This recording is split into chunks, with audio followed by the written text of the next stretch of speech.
Assalamu alaikum, welcome to tonight's news on RTD.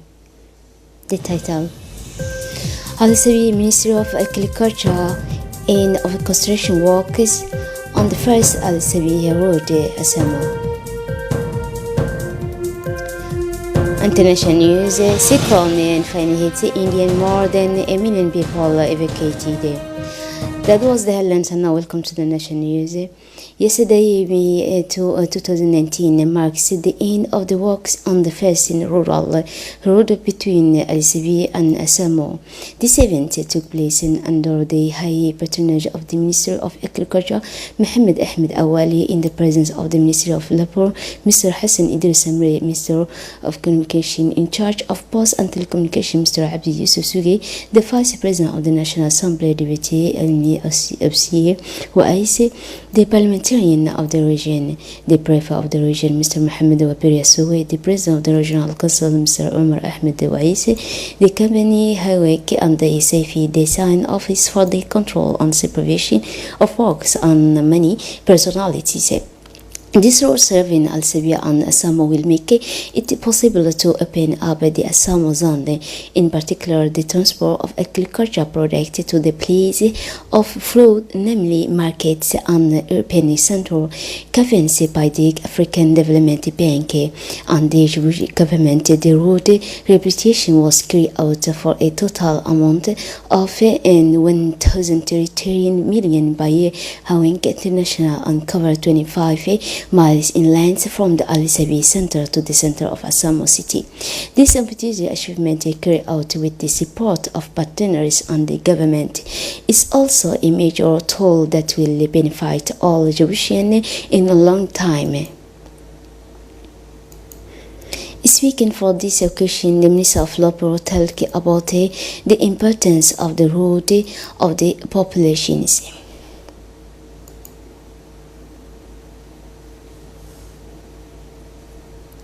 As for the Minister of Agriculture, thanked the local authorities on the price the realization made in the rural area, whether it is fixing the water problems by setting up drilling on the wells. He also indicated the significance of this road initiated by the President of the Republic. The World Press Freedom Day, celebrated annually by the nation of the world on May 3, is an opportunity to access the achievement of the media sector, as well as the statute of press freedom and the protection of the press. The United Nations Educational, Scientific and Cultural Organization UNESCO has chosen for World Press Freedom Day 2019 the theme Media for Democracy, Journalism and Election in age of misinformation, in order to identify the current challenges facing the media during an election period and to highlight the role of the media to promote the democratic process of state. UNESCO considers that this is a strong link between the right to vote and the right to freedom of expression during an election period. In democratic system, voters should be able to identify issues on their agenda. The Minister of National Education and Vocational Training, Mr. Mustafa Mohammed Mahmoud, today presented a certificate of recognition for his outstanding contribution by promoting quality education in the Republic of Djibouti to the headmaster of the Marif International Schools, Mr. Inizeki Lee. The ceremony took place in the Minister's office in the presence of the Turkish ambassador accredited to Djibouti, Mr. Levende Zahi Kaya, the representative of the Turkish Etika Cooperation Agency, Mr. Mehmet Taha, and the Secretary General of the MENFOB, Mr. Mohammed Abdullah Mayoube. The Minister of National Education and Vocational Training, Mr. Mustafa Mohammed Mahmoud, offered this distinction as a token of thanks and encouragement to the Turkish Foundation Marif for access and strengthening in the field of education and training. For his part, Turkish Ambassador Levent paid tribute to MENFOB and congratulated it on its commitment to strengthen cooperation between the two countries, Turkey and Djibouti, in the field of education. After Gaila, a locality on the high of Mount Mabla in the Tujra region, the Minister Delegate for Desertization, Mohammed Aramis, visited Dauda yesterday, Tuesday, May 2, a locality in the Dikil region, locality in the northeast of the region on the Dawadia and geographically isolated.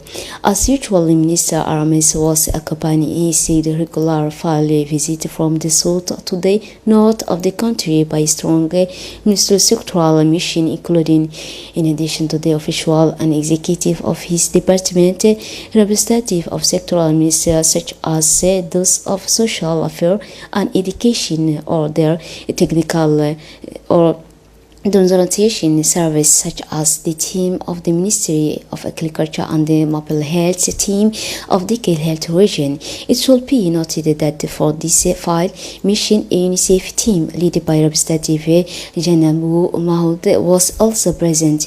Arrived in Douda, the delegation of the Ministry of Education received a very warm and enthusiastic welcome for the population of this locality, which was strongly mobilized under a pleasant sun their civil and military authorities. In particular, Second Deputy Prefect of the Kil region, Fuad Abakor, the Deputy Prefect of Yoboki, Abdu Sanalis Audom, the two parliamentarians from the sector, Abdul Kader Muhammad Musa and Muhammad Musa Osa.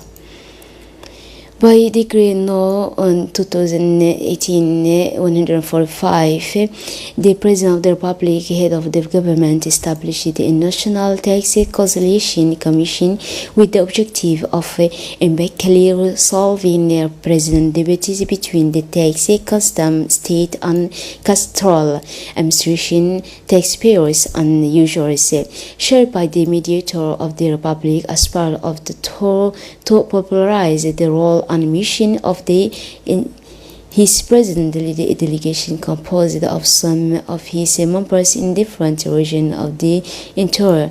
Awareness continued today in Obo, and the meeting was held in the conference room of the prefecture. The meeting of Executive Committee of the Djibouti National Association of Local Authorities was held in Arta. This interregional and communal association brings together 5 regions and 3 communes of Djibouti populace, Belbela and Razdika. During the meeting shared by the Mayor of Djibouti, several points were discussed, including progress and decentralization of the association, membership fees regulation. Mayor Fatuma Awale and the President of the different region and municipality thanked the President of the Regional Council of Arta, Mr. Ilmi Bou, for his welcome and the quality of the organization. As in previous years, the Arab School of Education, known as Sheikh Usman, held a ceremony on Tuesday evening to mark the end of the 2018-19 school years and to bid farewell to the students in the final year of the year. The 17th class, the event took place at the school headquarters in the presence of the school director, the director of the Arab School in Djibouti, as well as a dozen of teachers and students also attend this annual event. During this event, the school students presented poems and songs, as well as a short piece on the importance of science and learning. The teachers and laureates of the various competitions that took place throughout the 2018-19 school years received the prize and award from the school official and many requests. The director of Sheikh Osman Ahmed Ziyad praised the effort made by students in the last year of the secondary education over the past few years, wishing them full success at the university. The Football Federation has launched the day before yesterday football tournament called Interregional Challenge, which brings together the 5 championship football teams from each region and a team of the FDF. This competition, in which will take part the 5 teams of each region, is an opportunity for these young players to strengthen their ability and gain a new experience mutually. The opening match of the challenge opposed the team team of championship Ali Zabi to that of the championship team Dikil. The FDF organized this kind of meeting to raise the level of national football and support the policy of relocation and decentralization of football in the region. This competition of the Inter-Regional Challenge will continue until the final. And now moving on to the international news, a powerful cyclone has launched a coastal area of eastern India with torrential rain and winds gusting up to 200 miles an hour, killing at least 2 people and forcing 1 million others to look for safe shelter. Heavy spin day building up power in the northern reaches of the Paigal tropical cyclone finally strike the coast of Odisha state. The meteorological department said that the state evacuated more than 1 million people from the most vulnerable lying coast during the past 24 hours. Still on to the international news, calm appeared to return to the Spain in late Tuesday, following 2 days of angry post-election violence, in which at least 2 people died at the definitive result of the parliamentarian polls were published. Higher than 23% previously were preliminary results were released. Considering irregularity and disturbance during the vote, these are still not of a nature to compromise validity and transparency of the vote, said Jokopenu, who is the close the President Battery's talent. That's it for tonight's news. Thanks for watching and have a good night.